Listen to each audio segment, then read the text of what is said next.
Cricket வீரர்கள் விராட் கோலி மற்றும் அப்துல் ரசாக்கை நடிகை தமன்னா காதலித்து வருவதாக வெளியான தகவலுக்கு அவர் மறுப்பு தெரிவித்துள்ளார். விராட் கோலி, அப்துல் ரசாக் ஆகியோருடன் நடிகை தமன்னா நெருக்கம் காட்டுவதாக இணையத்தில் தகவல் வெளியானது. இதை முற்றிலுமாக மறுத்துள்ள தமன்னா, விராட் கோலியை ஒரே ஒரு நாள் மட்டுமே தாம் சந்தித்ததாகவும் அதன் பிறகு அவரை சந்திக்கவே இல்லை என்றும் பதிலளித்துள்ளார். நகைக்கடை திறப்பு விழாவில் அப்துல் ரசாக்கை சந்தித்ததாகவும் தம்மை பற்றி இதுபோல கருத்து தெரிவிப்பது வேதனை அளிப்பதாகவும் தமன்னா கூறியுள்ளார். அழும் குழந்தைகளை சமாதானப்படுத்த கொடுக்கும் பேசிஃபயர்ஸை இளைஞர்கள் பயன்படுத்துவதும் சீனாவில் ட்ரெண்ட் ஆகியுள்ளது. இதனை வாயில் வைத்தால் கவலைகளை மறந்து உறங்க முடிவதாகவும் ஆறுதல் அளிப்பதாகவும் அங்குள்ள இளைஞர்கள் கூறுகின்றனர். மேலும் சிறுவயது நினைவுகளை தூண்டுவதாகவும் அவர்கள் தெரிவிக்கின்றனர். இருப்பினும் உடல் அளவில் பாதிப்பை ஏற்படுத்தும் என மருத்துவர்கள் எச்சரிக்கின்றனர்.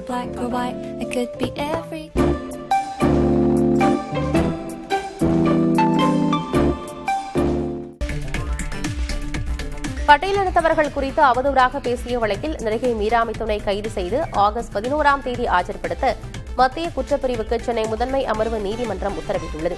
பட்டியல் சமூகத்தவர்கள் குறித்து அவதூறாக பேசியதாக நடிகை மீரா மிதுன், அவரது நண்பர் சாம் அபிஷேக் மீது சென்னை மத்திய குற்றப்பிரிவு காவல்துறையினர் வழக்கு பதிவு செய்தனர். இதற்கிடையே டெல்லியில் உள்ள மீரா மிதுனை மீட்க வலியுறுத்தி அவரது தாய் நீதிமன்றத்தில் மனு தாக்கல் செய்தார். இந்த மனு விசாரணைக்கு வந்த நிலையில் நீதிமன்ற உத்தரவின்படி மீரா மிதுனை அம்மாநில காவல்துறையினர் அரசு காப்பகத்தில் ஒப்படைத்ததாக காவல்துறை தரப்பில் தெரிவிக்கப்பட்டது. வாதங்களை கேட்ட நீதிபதி நடிகை மீரா மிதுனை கைது செய்து ஆகஸ்ட் 11ஆம் தேதி ஆஜர்படுத்த உத்தரவிட்டார்.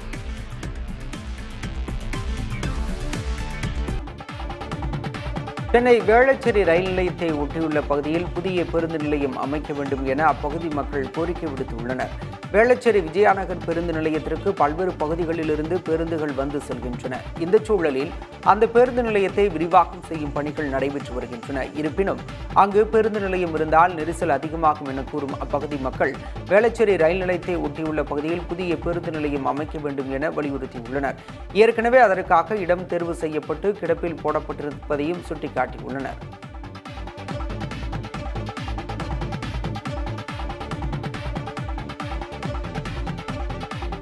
இன்னும் அது அதிகப்படியான நெருக்கடியாக இப்போ ஆகி போக்குவரத்துக்கு இணைஞ்சல் ஆகி ரொம்ப மார்னிங் டைம்ல ஈவினிங் டைம்லையும் எப்பவுமே பார்த்தீங்கன்னா அந்த இடத்துல பாருங்க டிராஃபிக் ஜாமாக தான் இருக்கும். இப்போ கிட்டத்தட்ட வேளச்சேரியில் 3 லட்சத்துக்கு மேலே பாப்புலேஷன் இருக்கு. இப்போ சென்ட் தாமஸ் மவுண்ட் கூட இது இணைய போகுது இன்னொரு 2-3 மாசத்துல.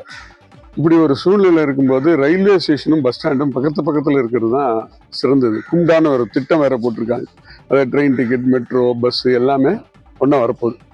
ஸோ அது இல்லாமல் ஒரு பார்க்கிங் யார்ட் இருக்கு. ஸோ வந்து நம்ம 2 வீலரை கொண்டு அங்கே போட்டுட்டு பஸ்லையும் போகலாம், இல்லை ட்ரெயின்லையும் போகலாம். கவர்ச்சி என்பதும் நடிப்புதான், அம்மன் என்பதும் நடிப்புதான், அதில் நான் முதலும் இல்லை கடைசியும் இல்லை என நடிகை கஸ்தூரி தெரிவித்துள்ளார்.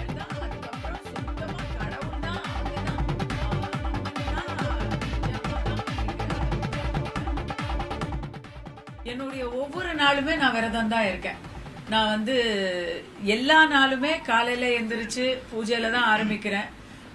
எப்பவுமே சைவம், எப்பவுமே கொஞ்சம் ஆச்சாரம் அதிகமாக இருக்கக்கூடிய வாழ்வியல் முறை என்னது. ஸோ படத்துல நாம எந்த ஒரு வேஷம் போட்டாலும் அதுக்கேற்ற மாதிரி நடிக்கிறோம். பட் என்னுடைய சொந்த வாழ்க்கையில நான் எப்பவுமே விரதம் தான். அம்மன் வேடம் வரும் பொழுது அதற்காக வாழ்க்கை முறையில எனக்கு பெரிய ஒரு வித்தியாசம் எல்லாம் தெரியல. டெய்லியே நான் அப்படிதான்.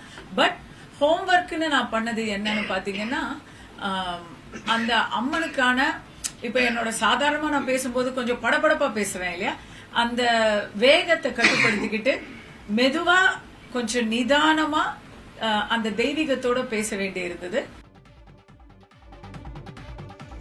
ஷார்ஜா விமான நிலையத்தில் இந்திய நாட்டு பெண்களின் தாலியை கழற்றச் சொல்லி சோதனை நடத்தப்படுவதாக புதுச்சேரி எம்எல்ஏ சந்திரபிரியங்கா குற்றம் சாட்டியுள்ளார். தமது சமூக வலைதள பக்கத்தில் இது தொடர்பாக பதிவிட்டுள்ள அவர், ஷார்ஜா விமான நிலையத்தில் தமது தோழியின் தாலியை சோதனைக்காக கழற்றச் சொன்னது மிகுந்த அதிர்ச்சியையும் வேதனையையும் அளித்துள்ளதாக குறிப்பிட்டுள்ளார். வெளியுறவுத்துறை அமைச்சகம் நடவடிக்கை எடுக்க வேண்டும் எனவும் சந்திரபிரியங்கா வலியுறுத்தியுள்ளார்.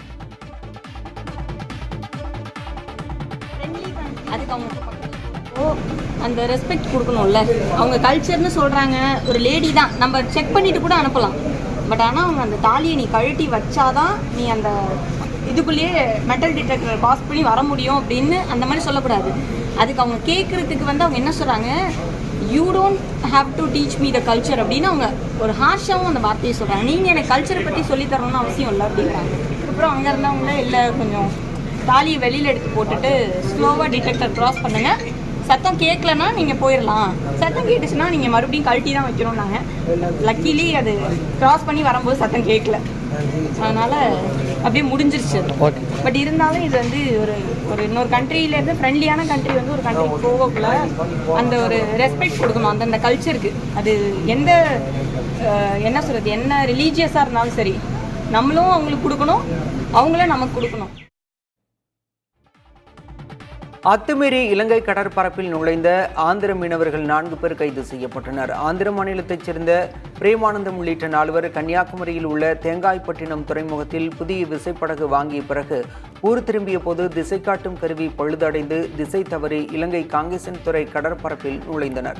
அங்கு ரோந்து பணியில் இருந்த இலங்கை கடற்படையினர் கண்டறிந்து அனுமதியின்றி நாட்டின் கடற்பரப்பில் நுழைந்ததாக கூறி பிரேமானந்தம், நாகேஸ்வர ராவ், நாகேஸ்வர ராஜு மற்றும் வெங்கடேஸ்வரலு சிறின ஆகிய 4 விசைப்படகுடன் கைது செய்தனர். பின்னர் அவர்கள் யாழ்ப்பாணம் மீன்வளத்துறையிடம் ஒப்படைக்கப்பட்டு ஊர்காவல்துறை நீதிமன்றத்தில் ஆஜர்படுத்தப்பட்டனர். வழக்கை விசாரித்த நீதிபதி மீனவர்களை வரும் ஆகஸ்ட் 18ஆம் தேதி வரை நீதிமன்ற காவலில் வைக்க உத்தரவிட்டுள்ளார். இதனையடுத்து மீனவர்கள் யாழ்ப்பாணம் சிறையில் அடைக்கப்பட்டுள்ளனர். வழக்கமாக தமிழக மீனவர்கள் இலங்கை கடற்படையால் கைது செய்யப்படும் நிலையில் இப்போது ஆந்திர மீனவர்கள் கைது செய்யப்பட்ட சம்பவம் கடலோர பகுதி மீனவர்களிடம் அச்சத்தை ஏற்படுத்தியுள்ளது. சென்னையில் மாட்டிறைச்சி பிரியாணி சாப்பிட்டவருக்கு உடல்நலக்குறைவு நேரிட்டதால் ராஜீவ்காந்தி அரசு பொது மருத்துவமனையில் சிகிச்சை அளிக்கப்பட்டு வருகிறது. பெரம்பலூர் மாவட்டத்தைச் சேர்ந்த பெரியசாமி ஞாயிற்றுக்கிழமை சென்னை ரத்தன் பஜாரில் உள்ள உணவகத்தில் மாட்டிறைச்சி பிரியாணி சாப்பிட்டுள்ளார். சிறிது நேரத்தில் அவருக்கு ஒவ்வாமையுடன் வாந்தி மயக்கம் ஏற்பட்டது. நண்பர்கள் அவரை ராஜீவ்காந்தி அரசு பொது மருத்துவமனையில் சேர்த்தனர். புகாரின் பேரில் பூக்கடை காவல்துறையினர் விசாரணை மேற்கொண்டுள்ளனர். திருநெல்வேலியைச் சேர்ந்த ஐடி ஊழியர் கவின் சாதி ஆணவ கொலையில் பலியானதை கண்டித்து சென்னை துரைப்பாக்கத்தில் உள்ள சென்னை 1IT நிறுவனத்திற்கு அருகே சாதி ஒழிப்பு முன்னணி அமைப்பினர் தலைமையில் அஞ்சலி நிகழ்வு நடைபெற்றது. ஐடி ஊழியர்கள் மெழுகுவர்த்தி ஏந்தி மௌன அஞ்சலி செலுத்தினர். கவினுக்காக நீதி கோரி கண்டன கோஷங்களும் எழுப்பப்பட்டன. கொலையாளி சுர்ஜித்தின் தாயை கைது செய்தல், சாதி கொலையை தடுக்கும் சிறப்பு சட்டம், காவல்துறையில் சாதி ஆதிக்கத்தை ஒழிக்கும் நடவடிக்கைகள் உள்ளிட்ட பல்வேறு கோரிக்கைகள் இந்த போராட்டத்தின் போது வலியுறுத்தப்பட்டது.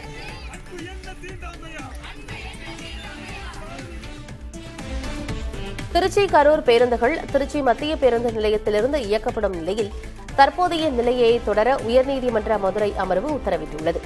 இது தொடர்பாக தனியார் பேருந்து உரிமையாளர்கள் 13 பேர் தாக்கல் செய்த மனுவில் திருச்சி மத்திய பேருந்து நிலையத்திலிருந்து கரூருக்கு செல்லும் பேருந்துகள் மொத்தமுள்ள 81 கிலோமீட்டர் தொலைவை 2 மணி 15 நிமிடங்களில் சென்றடையும். 1996ஆம் ஆண்டு இந்த கால நிர்ணயம் செய்யப்பட்டது என தெரிவித்திருந்தனர்.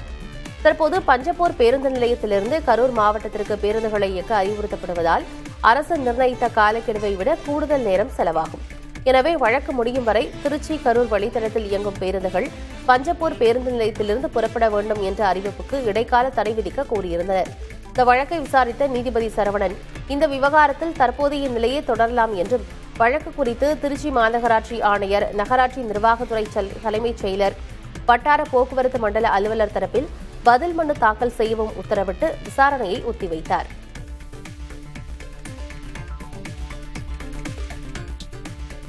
சென்னையைச் சேர்ந்த காங்கிரஸ் பிரமுகர் அப்ரோஸ் மீது குண்டர் தடுப்பு சட்டத்தின் கீழ் வழக்கு பதிவு செய்யப்பட்டுள்ளது.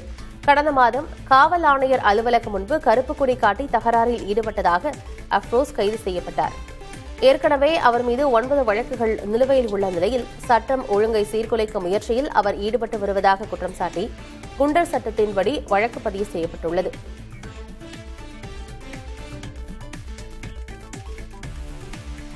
பௌர்ணமி தினத்தன்று திருவண்ணாமலை நகருக்குள் வரும் வெளியூர் ஆட்டோக்கள் மற்றும் QR கோடு இல்லாத ஆட்டோக்களை பறிமுதல் செய்து அபராதம் விதிக்க மாவட்ட ஆட்சியர் தர்பகராஜ் உத்தரவிட்டுள்ளார். ஆடி மாத பௌர்ணமி வரும் 8ஆம் தேதி வெள்ளிக்கிழமை பிற்பகல் தொடங்கி 9ஆம் தேதி சனிக்கிழமை பிற்பகல் முடிவடைகிறது. திருவண்ணாமலை நகரம் மற்றும் கிரிவல பாதையில் ஆட்டோக்களால் பக்தர்களுக்கு இடையூறு ஏற்படுவதை தவிர்க்கவும், போக்குவரத்து நெரிசலை கட்டுப்படுத்தும் வகையிலும் வட்டார போக்குவரத்து அலுவலர்கள் மற்றும் காவல்துறையினருக்கு மாவட்ட ஆட்சியர் உத்தரவிட்டுள்ளார்.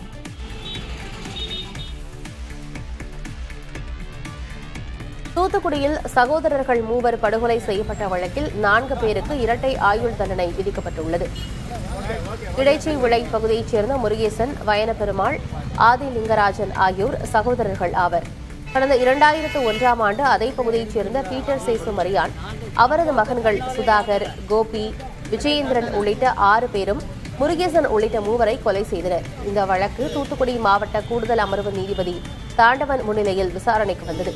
அப்போது குற்றம் சாட்டப்பட்ட பீட்டர், அவரது மகன் சுதாகர், சகோதரர்கள் குருசுமுத்து, ராமர் ஆகியோருக்கு இரட்டை ஆயுள் தண்டனை விதிக்கப்பட்டது.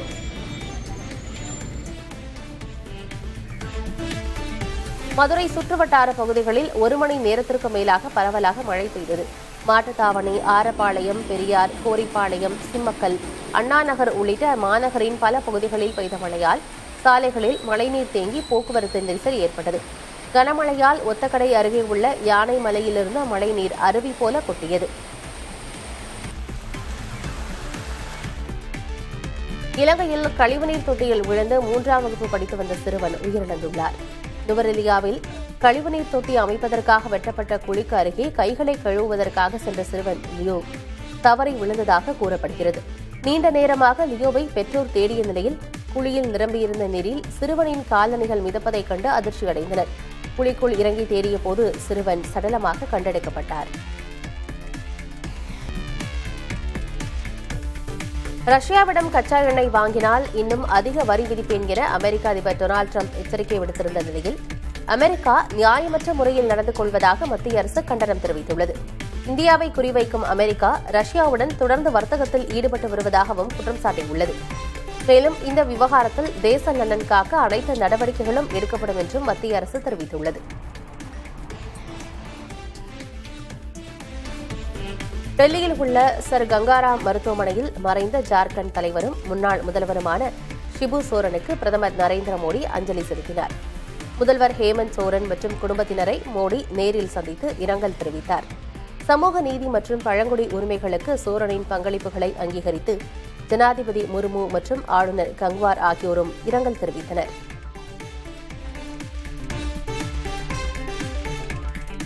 சமூக நீதிக்கும் கூட்டாட்சிக்கும் சவாலாக திகழும் இந்த காலகட்டத்தில் ஓங்கி ஒலிக்கும் தங்களது குரல் பாராட்டுக்குரியது என்று தமிழக முதலமைச்சர் ஸ்டாலினை கர்நாடக முதலமைச்சர் சித்தராமையா பாராட்டியுள்ளார்.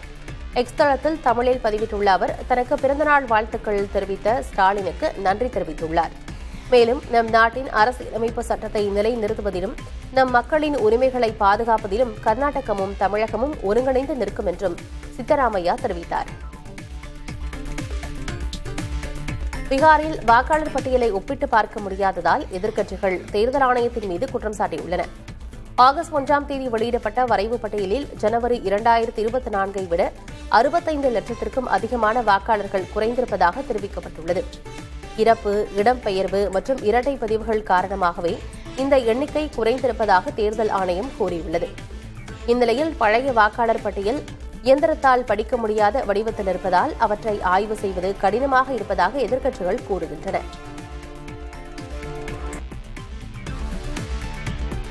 பீகார் மாநிலத்தில் ஆசிரியர் நியமனங்களில் இனி உள்மாநிலத்தவர்களுக்கே முன்னுரிமை வழங்கப்படும் என முதலமைச்சர் நிதிஷ்குமார் அறிவித்துள்ளார்.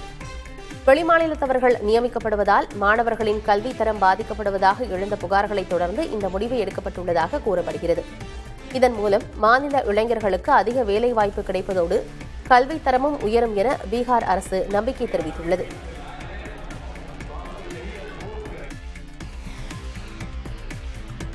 உத்தராகண்டில் கிவி பழ சாகுபடி விவசாயிகளுக்கு ஆப்பிளை விட அதிக லாபம் தரும் புதிய வாய்ப்பாக உருவெடுத்துள்ளது. உத்தராகண்ட் மாநில தோட்டக்கலைத்துறை கிவி சாகுபடியை அதிகரிக்க கிவி கொள்கை என்ற திட்டத்தை அறிமுகப்படுத்தியுள்ளது. இதன் மூலம் 20,000 விவசாயிகளை இணைத்து சாகுபடி பரப்பை 3,500 ஹெக்டேராக உயர்த்த இலக்கு நிர்ணயிக்கப்பட்டுள்ளது. 1 ஹெக்டேர் வரை நிலம் வைத்திருக்கும் விவசாயிகளுக்கு 70% மானியமும், பெரிய நிலப்பரப்பு உள்ளவர்களுக்கு 50% மானியமும் வழங்கப்படுகிறது. ஒரு ஏக்கரில் கிவி சாகுபடிக்கு 12 லட்சம் ரூபாய் செலவானாலும் 17 லட்சம் ரூபாய் வரை வருமானம் ஈட்ட முடியும் என்பதால் இது ஆப்பிளை விட அதிக லாபம் தரும் பயிராக கருதப்படுகிறது. அதிக ஆரம்ப முதலீடு, சந்தைப்படுத்துதலுக்கான அமைப்புகள் இல்லாதது, கோடை காலத்தில் நீர் பற்றாக்குறை உள்ளிட்ட சவால்கள் இருந்தாலும் கிவி சாகுபடி விவசாயிகளின் வாழ்வாதாரத்தை மேம்படுத்தி மலைப்பகுதிகளிலிருந்து நகர்ப்புறங்களுக்கு மக்கள் குடிபெறுவதை குறைக்கும் என நம்பப்படுகிறது. பித்ரோகர் மாவட்டத்தைச் சேர்ந்த விவசாயி பிதாம்பர் திகரி 15 ஆண்டுகளுக்கு முன்பு கிவி சாகுபடியில் தோல்வியடைந்தாலும் தற்போது மீண்டும் முயற்சி செய்து அதில் வெற்றி கண்டுள்ளார்.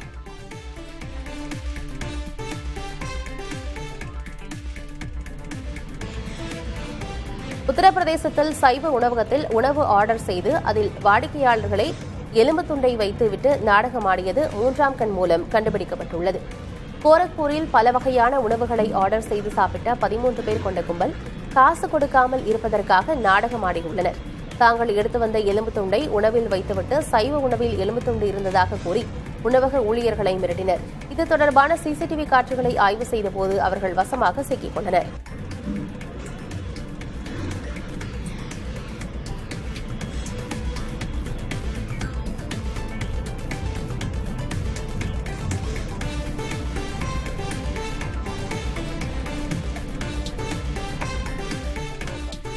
இந்திய பொருளாதாரம் இறந்துவிட்டது என ட்ரம்ப் கூறியதை நேரடியான பொருளில் எடுத்துக் கொள்ளக்கூடாது என்றும் அது நாட்டை அவமதிக்கும் செயல் என்றும் மூத்த காங்கிரஸ் தலைவர் சசி தரூர் கூறியுள்ளார். ட்ரம்பின் முடிவுகள் அமெரிக்காவின் கொள்கைகளில் பிரதிபலிக்கும் என்றும் அது நம் நாட்டிலும் தாக்கத்தை ஏற்படுத்தும் என்றும் சசி தரூர் கூறினார். சீனாவின் சிலிர்ப்பான அனுபவத்தை தரும் ஒரு புதிய வகை கஃபேயின் வீடியோ இணையத்தில் வைரலாகி வருகிறது. சீனாவின் கிசோ மாகாணத்தில் உள்ள கூல்பே வனப்பூங்காவில் 200 மீட்டர் உயரத்தில் அமைந்துள்ளது கிளிஃப் காஃபி. பள்ளத்தாக்கின் குறுக்கே அமைக்கப்பட்ட இந்த தொங்கும் கஃபேயில் பயணிகள் நின்று கொண்டே காஃபியை சுவைக்கும் சிலிர்ப்பூட்டும் காட்சி மனதை வருடுகிறது.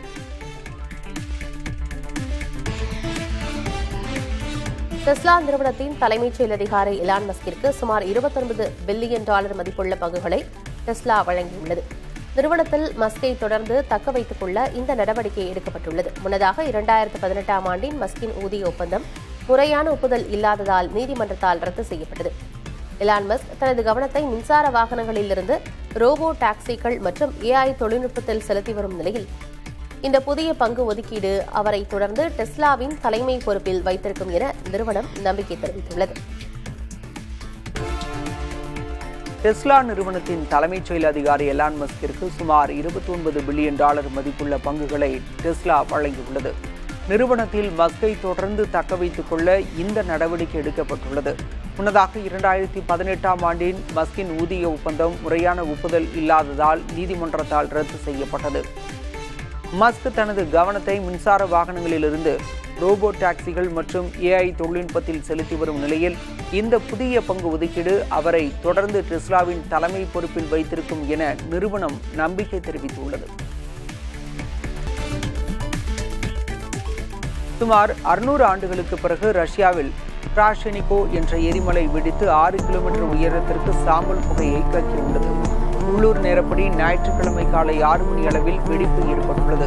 கம்ஷட்கா தீபகற்பத்தில் கடந்த ஜூலை 30ஆம் தேதி ஏற்பட்ட 8.8 ரிக்டர் அளவிலான நிலநடுக்கத்திற்கு பிறகு நிகழ்ந்த இந்த வெடிப்பு இதுவரை பதிவானதிலேயே 6வது வலிமையான எரிமலை வெடிப்பாகும்.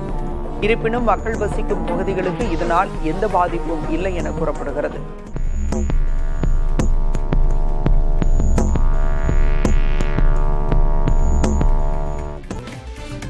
சான் பிரான்சிஸ்கோவிலிருந்து மும்பை நோக்கி பறந்து கொண்டிருந்த ஏர் இந்தியா விமானத்தில் கரப்பான் பூச்சி இருந்ததால் பயணிகள் அச்சமடைந்தனர். எரிபொருள் நிரப்புவதற்காக கொல்கத்தாவில் நிறுத்தப்பட்டிருந்த A180 விமானத்தில் இந்த சம்பவம் நடந்ததாக தகவல்கள் தெரிவிக்கின்றன. இதனால் 2 பயணிகள் மன உளைச்சல் அடைந்த நிலையில் அவர்கள் வேறு கேபினுக்கு மாற்றப்பட்டதாக அந்த நிறுவனம் தெரிவித்துள்ளது. இந்த சம்பவத்தை துரதிருஷ்டவசமானது என தெரிவித்த ஏர் இந்தியா பயணிகளிடம் மன்னிப்பு கேட்டுள்ளது. திண்டுக்கல் மாவட்டம் சோத்தால் நாயக்கன் கொம்பை பகுதியில் உள்ள தாளமடை சுயம்பு கருப்பண்ணசுவாமி கோயிலில் மாபெரும் அன்னதானம் நடைபெற்றது. ஆடிப்பெருக்கையொட்டி நடைபெற்ற இந்த அன்னதானத்திற்காக 300க்கும் மேற்பட்ட கிடாய்கள் பலி கொடுக்கப்பட்டன. இந்த இந்த விழாவில் திண்டுக்கல், தேனி, மதுரை, திருப்பூர் உள்ளிட்ட பகுதிகளைச் சேர்ந்த ஆயிரக்கணக்கான பக்தர்கள் பங்கேற்றனர். திருச்செந்தூர் முருகன் கோயில் கடற்கரை பக்தர்கள் விட்டுச் செல்லும் துணியினால் குப்பை கூலமாக காட்சியளிக்கிறது. கடலுக்குள் அதிகளவு கழிவு துணிகள் கிடப்பதால் பக்தர்கள் முகம் சுளிக்கும் நிலை ஏற்பட்டுள்ளது. எனவே கடற்கரையில் கிடக்கும் கழிவு துணிகள் பொருட்களை உடனடியாக அப்புறப்படுத்த வேண்டும் எனவும் துணிகளை போடுவோருக்கு அபராதம் விதிக்க வேண்டும் எனவும் சமூக ஆர்வலர்கள் கோரிக்கை விடுத்துள்ளனர். இதுகுறித்து கோயில் நிர்வாகத்திடம் கேட்டபோது தினம்தோறும் பணியாளர்கள் மூலம் துணிகள் அப்புறப்படுத்தப்படுவதாக தெரிவிக்கப்பட்டது. சென்னையில் வாட்டர் மெட்ரோ திட்டத்தை கொண்டுவர தமிழ்நாடு அரசு திட்டமிட்டுள்ளது. முதற்கட்டமாக நேப்பியர் பாலம் முதல் கிழக்கு கடற்கரை சாலை வரை வாட்டர் மெட்ரோவை இயக்க திட்டமிடப்பட்டுள்ளது. இத்திட்டத்திற்கான சாத்தியக்கூறுகளை ஆய்வு செய்வது தொடர்பாக வரும் நாளை நீர்வளத்துறை, சென்னை மாநகராட்சி, போக்குவரத்து துறை ஆகிய பல்வேறு துறைகள் ஆலோசனை நடத்த உள்ளன. இதில் சில தனியார் நிறுவனங்களும் பங்கேற்க உள்ளதாக கூறப்படுகிறது. ஆலோசனை கூட்டத்திற்கு பிறகு சாத்தியக்கூறுகளை ஆய்வு செய்வதற்கான ஒப்பந்தம் வழங்கப்படவுள்ளது. சுற்றுலாவிற்காக மட்டுமின்றி பொது போக்குவரத்திற்காகவும் வாட்டர் மெட்ரோ கொண்டு வரப்பட உள்ளது.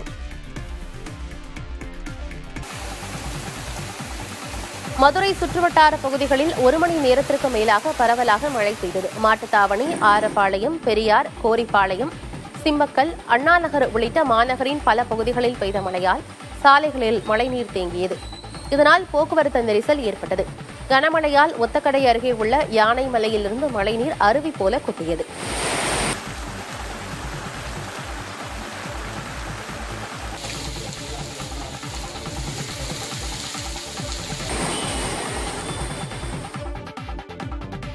பீகாரில் வாக்காளர் பட்டியலை ஒப்பிட்டு பார்க்க முடியாததால் எதிர்க்கட்சிகள் தேர்தல் ஆணையத்தின் மீது குற்றம் சாட்டியுள்ளன.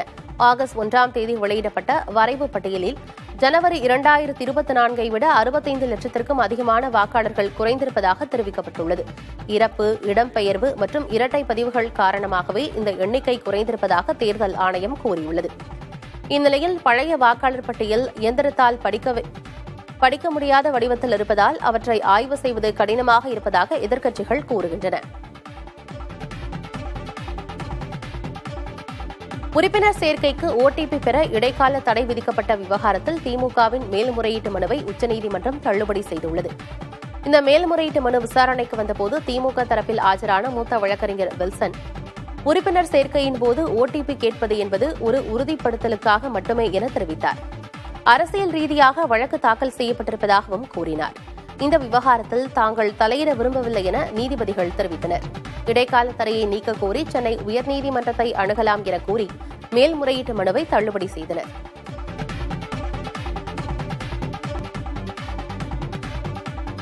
தமிழின் ஆனி மலையாள சிங்கம் மாத பூஜைக்காக சபரிமலை ஐயப்பன் கோயில் வரும் 16ஆம் தேதி திறக்கப்பட உள்ளது. இதனையொட்டி வர்ச்சுவல் கியூவிற்கான ஆன்லைன் முன்பதிவு தொடங்கியுள்ளது. ஆன்லைன் மூலமாக அதிகாரப்பூர்வ இணையதளத்தில் முன்பதிவு செய்து கொள்ளலாம் என திருவிதாங்கூர் தேவஸ்வம் போர்டு தெரிவித்துள்ளது. இதனிடையே கூட்டத்தை கட்டுப்படுத்துவதற்காக இருமுடி இல்லாமல் சிவில் தரிசன முறையில் தரிசனத்திற்கு வரும் பக்தர்களுக்கு கட்டுப்பாடுகள் விதிக்கப்பட்டுள்ளன. இனி காலை 6 மணி முதல் இரவு 9:30 மணி வரை மட்டுமே சிவில் தரிசனம் அனுமதிக்கப்படும் என தேவஸ்வம் போர்டு அறிவித்துள்ளது.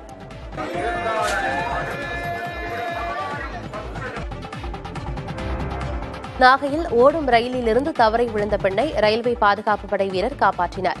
திருச்சியிலிருந்து வேளாங்கண்ணிக்கு தினமும் பயணிகள் ரயில் இயக்கப்பட்டு வருகிறது. இந்த ரயில் நாகை ரயில் நிலையத்திலிருந்து வேளாங்கண்ணிக்கு புறப்பட்ட போது பெண் ஒருவர் அவசரமாக கீழே இறங்க முயன்றதில் நிலை தடுமாறி ரயிலுக்கும் நடைமேடைக்கும் இடையே விழுந்தார்.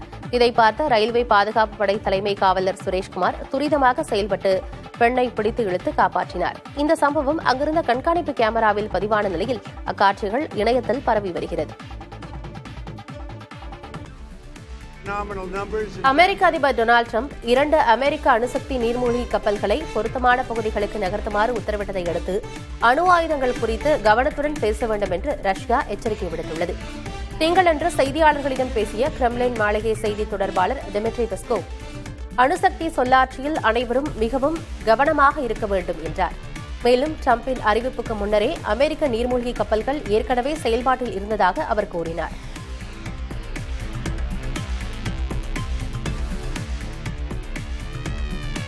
மோடி ஆட்சியில் கேள்வி எழுப்புவதே தேச விரோதம் என்று முத்திரை குத்தப்படுவதாக காங்கிரஸ் அமைப்பு பொதுச் செயலாளர் KC வேணுகோபால் எக்ஸ் தளத்தில் பதிவிட்டிருக்கிறார்.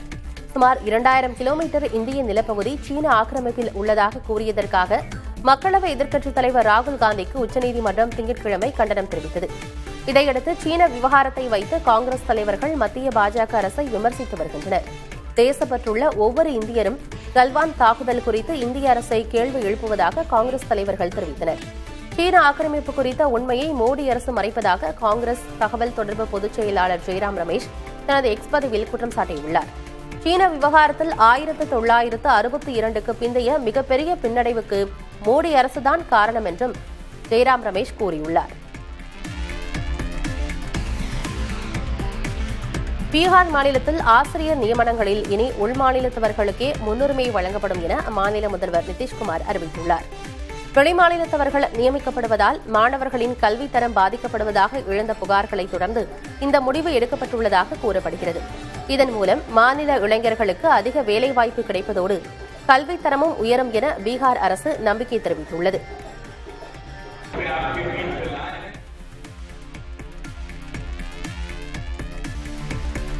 பிரேசிலில் தேர்தலில் முறைகேடு செய்த வழக்கில் சிக்கிய முன்னாள் அதிபர் ஜெயர் போல்சனரோவை வீட்டு காவலில் வைக்க அந்நாட்டு உச்சநீதிமன்றம் உத்தரவிட்டுள்ளது. கடந்த 2022ஆம் ஆண்டு நடைபெற்ற அதிபர் தேர்தலில் லூயிஸ் இனாசியோ லூலா டா சில்வாவிடம் போல்சனாரோ தோல்வியை தழுவினார்.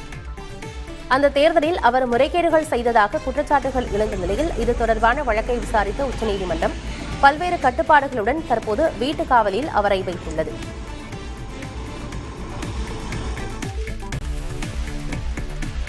சுமார் 600 ஆண்டுகளுக்கு பிறகு ரஷ்யாவில் கிரெஷனினிகோவ் என்ற எரிமலை வெடித்து 6 கிலோமீட்டர் உயரத்திற்கு சாம்பல் புகையை கக்கியுள்ளது.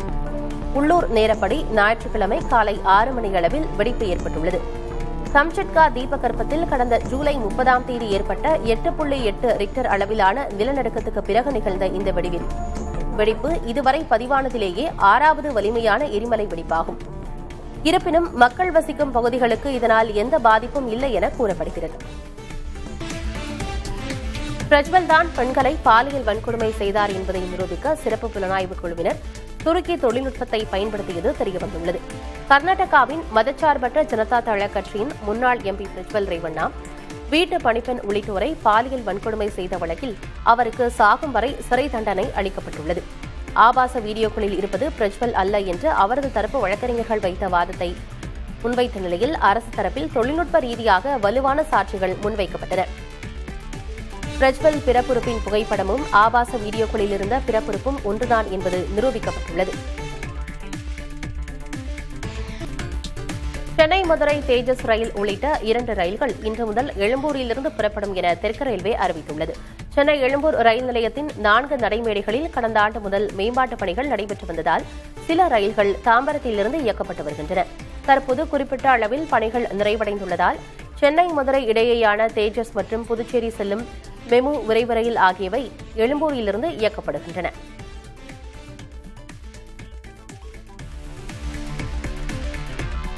நீலக்குடி சான்று பெறுவதற்காக மெரினாவின் ஒரு பகுதி மேம்படுத்தப்பட்டது போல மெரினாவின் மற்றொரு பகுதி திருவான்மியூர், பாலவாக்கம், புத்தண்டி கடற்கரைகளையும் மேம்படுத்த மாநகராட்சி திட்டமிட்டுள்ளது. சுற்றுச்சூழலுக்கு ஏற்ற தூய்மையான கடற்கரைகளுக்கு வழங்கப்படும் இந்த நீலக்குடி சான்று ஏற்கனவே கோவளம் கடற்கரைக்கு வழங்கப்பட்டுள்ளது. மற்ற கடற்கரைகளுக்கும் அந்த சான்றை பெறும் முயற்சிகள் மேற்கொள்ளப்பட்டு வருகின்றன. இதன் ஒரு பகுதியாக மெரினா கடற்கரையில் கண்காணிப்பு கோபுரம், மூங்கில் நிழற்குடைகள், சாய்வு நாற்காலிகள் உள்ளிட்டவை அமைக்கப்பட்டு மக்கள் பயன்பாட்டிற்கு திறக்கப்பட்டது. இந்நிலையில் விவேகானந்தர் இல்லம் எதிரே உள்ள பகுதி, திருவான்மியூர், பாலவாக்கம், உத்தண்டி ஆகிய கடற்கரைகளிலும் 20 கோடி ரூபாய் மதிப்பீட்டில் மேம்பாட்டுப் பணிகள் மேற்கொள்ளப்பட உள்ளன. இந்தியாவில் கடந்த காலாண்டில் ஐபோன் தயாரிப்பு நிறுவனமான ஆப்பிளின் வருவாய் புதிய உச்சத்தை தொட்டுள்ளது. கடந்த ஏப்ரல் முதல் ஜூன் வரையிலான நடப்பு நிதியாண்டின் முதல் காலாண்டில் ஆப்பிள் நிறுவனத்தின் வருவாய் $9,404 கோடி பதிவாகியுள்ளதாகவும் முந்தைய நிதியாண்டின் இதே காலாண்டுடன் ஒப்பிடுகையில் இது 10% அதிகம் என்றும் தெரிவிக்கப்பட்டுள்ளது. மதிப்பீட்டு காலாண்டில் ஐபோன் விற்பனை மூலம் நிறுவனம் ஈட்டிய வருவாய் 13.5% உயர்ந்து $4,460 கோடி உயர்ந்துள்ளது என்று தெரிவித்துள்ளது.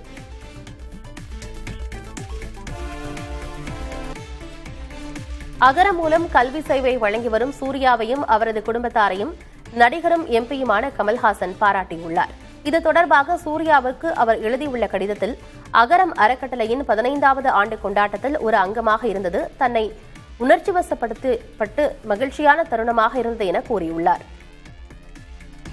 அகரத்திலிருந்து உருவாகியுள்ள மருத்துவர்கள், புத்தாக்க படைப்பாளர்கள், சிந்தனையாளர்கள் ஆகியோர் இரக்கம் மற்றும் பொதுச்சேவை உணர்வால் ஊக்குவிக்கப்படும் போது கல்வியால் என்ன சாதிக்க முடியும் என்பதற்கான உயிருள்ள சான்றுகள் என கூறியுள்ளார்.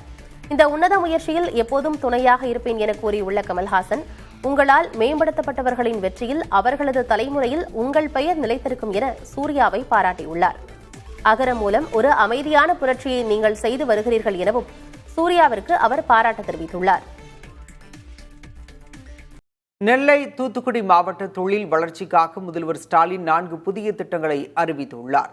தூத்துக்குடியில் நடைபெற்ற தொழில் முனைவோர் மாநாட்டில் உரையாற்றிய முதல்வர் ஸ்டாலின், தூத்துக்குடி மாவட்டத்தில் 250 ஏக்கர் பரப்பளவில் விண்வெளி பூங்கா அமைக்கப்படும் என்றும், விண்வெளி துறைக்கு தேவையான கருவிகள் மற்றும் தொழில் வளர்ச்சிக்கு இந்த பூங்கா உதவும் எனவும் கூறினார்.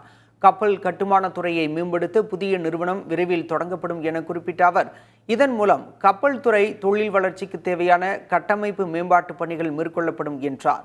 முருங்கை ஏற்றுமதி மற்றும் சாகுபடி கட்டமைப்புக்காக தூத்துக்குடி மற்றும் நெல்லை மாவட்டங்களில் 5,59 லட்சம் ரூபாய் மதிப்பில் பொது வசதி மையம் அமைக்கப்படும் என கூறினார்.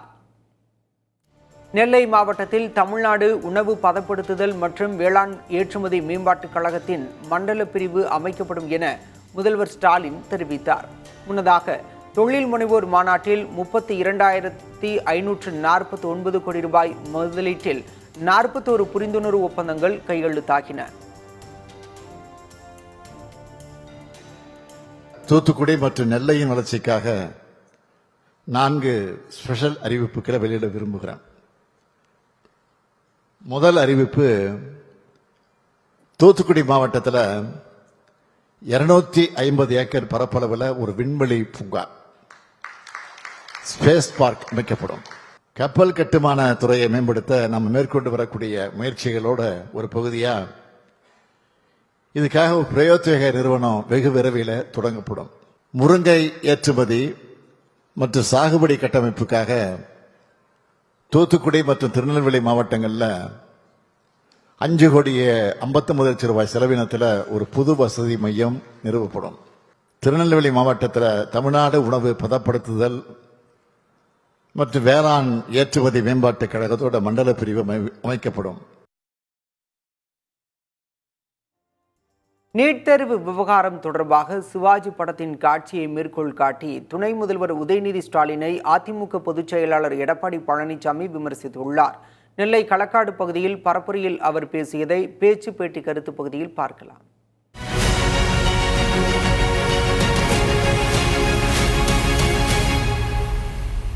அவருடைய தொண்டனுக்கு கடிதம் எழுதியிருக்கிறார். எடப்பாடி பழனிசாமி, நீட் தேர்வு நாங்களா கொண்டாந்தோம். 2010 டிசம்பர் 21 மத்தியில காங்கிரஸ் ஆட்சி, திமுக அந்த காங்கிரஸ் ஆட்சியில கூட்டணியில் அமைச்சரவையில் இடம்பெற்றிருந்தீங்க. உங்களுடைய திமுக அமைச்சர் எங்கள் பகுதி நாமக்கல் சேர்ந்த காந்தி செல்வன் அவர்கள் சுகாதாரத்துறை மத்திய இணையமைச்சராக இருக்கும்போது தான் நீட் தேர்வை கொண்டாந்தீங்க. கொண்டு வந்ததும் அவர்கள், எதிர்ப்பதும் அவர்கள்.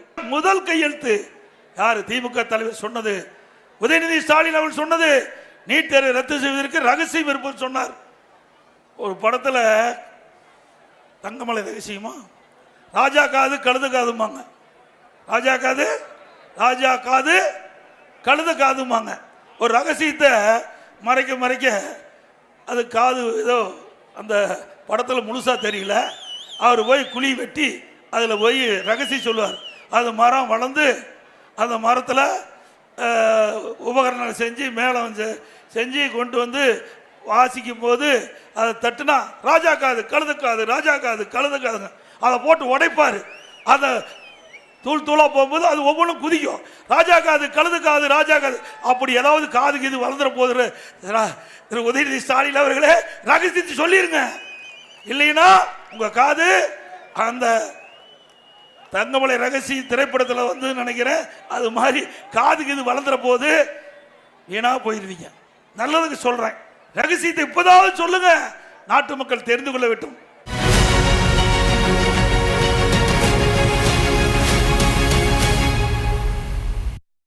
இனிவரும் செய்திகளை அடுத்தடுத்து பார்க்கலாம். தமிழக வெற்றிக் கழகத்தின் 2வது மாநில மாநாட்டின் தேதி மாற்றப்படுகிறது. தவைகாவின் 2வது மாநில மாநாடு மதுரை பாரபத்தியில் வரும் 25ஆம் தேதி நடைபெறும் என அறிவிக்கப்பட்டிருந்தது. இதற்காக அனுமதி கோரி மதுரை காவல்துறையிடம் மனுவும் வழங்கப்பட்டிருந்தது. இந்த சூழலில் விநாயகர் சதுர்த்தி பாதுகாப்பு பணிகளை சுட்டிக்காட்டி மாநாட்டு தேதியை மாற்ற காவல்துறையினர் அறிவுறுத்தியுள்ளனர். அதன்படி புதிய தேதியில் மாநாட்டை நடத்த அனுமதி கோரி தவைக பொதுச் செயலாளர் ஆனந்த் மதுரை மாவட்ட எஸ்பியிடம் மனு அளித்துள்ளார். புதிய தேதியை கட்சியின் தலைவர் விஜய் அதிகாரப்பூர்வமாக அறிவிப்பார் எனவும் அவர் கூறியுள்ளார். விநாயகர் சதுர்த்தி 27ஆம் தேதி வர்றதுனால அவங்க 18லிருந்து 22ஆம் தேதி வரை ஒரு தேதியை நீங்கள் கொடுக்க வேண்டும் என்று சொன்னார்கள். அதன்படி 18லேருந்து 22ஆம் தேதிக்கு ஒரு தேதி நாங்கள் கொடுத்துருக்குறோம், மனு கொடுத்துருக்குறோம், மீண்டும் ஒரு மனு கொடுத்துருக்குறோம். அது தலைவர் அவர்கள் அறிவிப்பார் என்பதை இந்த நேரத்தில் தெரிவிச்சு. இங்கிலாந்திற்கு எதிரான விறுவிறுப்பான கடைசி டெஸ்ட் போட்டியில் இந்தியா வரலாற்று சிறப்புமிக்க வெற்றியை பதிவு செய்தது. இரு அணிகளுக்கும் இடையேயான 5வது டெஸ்ட் போட்டியில் முதல் இன்னிங்ஸில் இந்திய அணி 224 ரன்கள் எடுத்தது. தொடர்ந்து பேட் செய்த இங்கிலாந்து அணி 247 ரன்களுக்கு ஆல் அவுட் ஆனது. இந்திய அணி தனது 2வது இன்னிங்ஸில் 396 ரன்கள் எடுத்தது. இதனையடுத்து 374 ரன்கள் எடுத்தால் வெற்றி என்ற இலக்குடன் களமிறங்கிய இங்கிலாந்து அணி 4வது நாள் ஆட்ட நேர முடிவில் 6 விக்கெட்டுகளை இழந்து 337 ரன்கள் எடுத்திருந்தது. இதனால் எளிதில் இங்கிலாந்து வெல்லும் என எதிர்பார்க்கப்பட்ட நிலையில் அந்த அணியின் ஜேமி ஸ்மித், ஓவர்டன், ஜோஷ் டங் ஆகியோர் குறுகிய இடைவேளையில் விக்கெட்டுகளை இழந்தனர். இறுதி விக்கெட்டிற்கு கையில் கட்டுடன் ஓக்ஸ் பேட்டிங் ஆட வந்த நிலையில் அவருக்கு ஸ்ட்ரைக் அளிக்காமல் பந்துகளை எதிர்கொண்ட அட்கின்சன் ஒரு சிக்ஸரும் விளாசினார். இதனால் ஆட்டத்தில் பரபரப்பு தொற்றிக்கொள்ள அந்த அணி வெற்றி பெற 6 ரன்கள் மட்டுமே தேவை என்ற நிலையில் அட்கின்சனை சிராஜ் போல்டாக்கினார். இதன் மூலம் வெற்றியை ருசித்த இந்தியா தொடரையும் 2-2 என்ற கணக்கில் சமன் செய்தது. சிராஜ் 5 விக்கெட்டுகளை வீழ்த்தி அணியின் வெற்றிக்கு வித்திட்டார். சென்னையில் பெருவாரியாக உள்ள மினிஷோ கடைகளில் டெமோ என்ற ஐரோப்பிய ஆன்லைன் தளத்தில் ஆர்டர் செய்து பெறப்படும் பொருட்கள் விற்கப்படுவதாக குற்றச்சாட்டு எழுந்துள்ளது. அந்த டெமோவின் பின்னால் இருக்கும் சிக்கலை சற்று பார்க்கலாம். ஐரோப்பாவில் பிரபலமான ஆன்லைன் வர்த்தக தளமான டெமோவில் விற்கப்படும் பல்வேறு பொருட்களில் தீங்கு விளைவிக்கும் ரசாயனங்கள் இருப்பதாக நுகர்வோர் குழுக்கள் கண்டறிந்துள்ளனர். ஐரோப்பிய நுகர்வோர் அமைப்பு வெளியிட்ட அறிக்கையின்படி டென்மார்க், நார்வே போன்ற நாடுகளில் உள்ள நுகர்வோர் அமைப்புகள் நடத்திய சோதனைகளில் சில பொருட்களில் அனுமதிக்கப்பட்ட அளவை விட அதிக நச்சு ரசாயனங்கள் இருப்பது தெரியவந்துள்ளது. டெமோ தளத்தில் விற்கப்படும் பிளாஸ்டிக் பொம்மைகளில் ஹார்மோனை பாதிக்கும் தாலட்ஸ் என்ற ரசாயனம் கண்டறியப்பட்டுள்ளது. அதேபோல டென்மார்க்கில் தடை செய்யப்பட்டுள்ள PFAS என்ற ரசாயனம் டெமோவில் விற்கப்படும் பேக்கிங் பேப்பர் மற்றும் உணவுத் தட்டுகளில் கண்டுபிடிக்கப்பட்டுள்ளது. மேலும் குழந்தைகள் விளையாடும் அழகு சாதன பொம்மை செட்டில் உடலில் ஹார்மோனை பாதிக்கும் மற்றொரு ரசாயனமும் கண்டறியப்பட்டுள்ளது. இந்த குற்றச்சாட்டுகளுக்கு பிறகு EU, eco label, blue angel போன்ற அங்கீகரிக்கப்பட்ட முத்திரைகள் உள்ள பொருட்களை வாங்கலாம் என நுகர்வோர் குழுக்கள் அறிவுறுத்தியுள்ளனர். ஆனால் இந்தியாவில் இதுபோன்ற எந்த ஒரு நடவடிக்கையும் இல்லாததால் பொருட்களை கடைகளில் வாங்கும்போது கவனத்துடன் பார்த்து வாங்குங்கள். வக்கரமான ஆபாச தலங்களை தடை செய்ய மத்திய அரசு நடவடிக்கை எடுக்க வேண்டும் என திரைப்பட இயக்குநர் R.K. செல்வமணி தெரிவித்திருக்கிறார். சென்னையில் புதிய தலைமுறை செய்தியாளரிடம் பேசிய போது இது தொடர்பாக மேலும் விவரித்தார். போர்னோகிராஃப் மெட்டீரியல்ஸ் இங்கே சரளமாக இங்கே கிடைக்குது. எல்லா விதமான வழியிலும் இங்கே வருது, சர்வசாதாரணமாக வருது. அப்போ அது சரி செய்ய வேண்டியது நிச்சயமாக மத்திய அரசு தான். அவங்களுடைய இன்டர்நெட் அவங்களுடைய இதுவும் இல்லாமல் இங்கே உள்ளே வர முடியாது. அப்போ அதுக்கான ஃபில்டர் அவங்க இப்போ ஏறக்குறைய ஒரு 1140 சைட்டை அவங்க இப்போ பேன் பண்ணியிருக்காங்க. ஆனால் 10,000 சைட் இங்கே இருக்குது. அப்போ இந்திய தயாரிப்பாளர்கள் இல்லை இந்திய தயாரிப்பு அவங்க மாதிரி சம்மந்தப்பட்டவங்கள தான் இப்போ அவங்க பேன் பண்ணியிருக்காங்க. இன்டர்நேஷ்னலாக இருக்கவங்க எங்கே இருந்தாலும் அவங்க அப்லோட் பண்ணுறாங்க. ஆனால் அப்லோட் அவங்க பண்ணுறாங்க, ஆனால் அது சர்வீஸ் கொடுக்குறது இந்தியா தான். அப்போ அவங்க அதெல்லாம் கூட தடை பண்ணும். இதை விட 100 மடங்கு அதிகமான ஆபாச குப்பைகள் இது வெறும் ஆபாசம். அவங்க தடை பண்ணது வெறும் ஆபாசம். ஆனால் வக்ரமான ஆபாசம்னு ஒன்று இருக்குது. தாயோடு மகன், மகளோடு தந்தை, அண்ணனோட தோறு, இது மாதிரியான உறவு மிக அநாகரிகமான இதெல்லாம் இங்கே உள்ள வருது. அதையெல்லாம் அரசு நிச்சயமாக இரும்பு கரம் கொண்டு ஒடுக்க வேண்டும். சட்டப்பேரவை தேர்தல் நெருங்கும் போது அமமுகவின் பிரச்சாரம் அதிகமாகும் என்று அக்கட்சியின் பொதுச் செயலாளர் டிடிவி தினகரன் தெரிவித்தார். தருமபுரியில் புதிய தலைமுறை செய்தியாளர் எழுப்பிய கேள்விக்கு இவ்வாறு அவர் பதிலளித்தார். சட்டமன்ற பொதுத் தேர்தல் வரக்கூடிய நேரம் நெருங்கி கொண்டு இருக்கிறது. எல்லா கட்சி தலைவர்களும் ஒரு பிரச்சாரத்தை மேற்கொண்டு வருகிறார்கள். அமமுக சார்பில் நீங்கள் எதிராக பிரச்சாரம் செய்வதற்கான திட்டமிட்டிருக்கிறீர்களா? எப்போது தொடங்க போகிறீங்க சார்? நான் அனைத்து தொகுதிகளுக்கும் சென்று தொகுதியில் எங்கள் நிர்வாகிகள் கூட்டமும் நடத்திட்டு வரோம். அடுத்த கட்டம் ஒவ்வொரு கட்டமாக தேர்தலில் இருக்கிறவங்க எங்களது பிரச்சாரங்கள் அதிகமாகும்.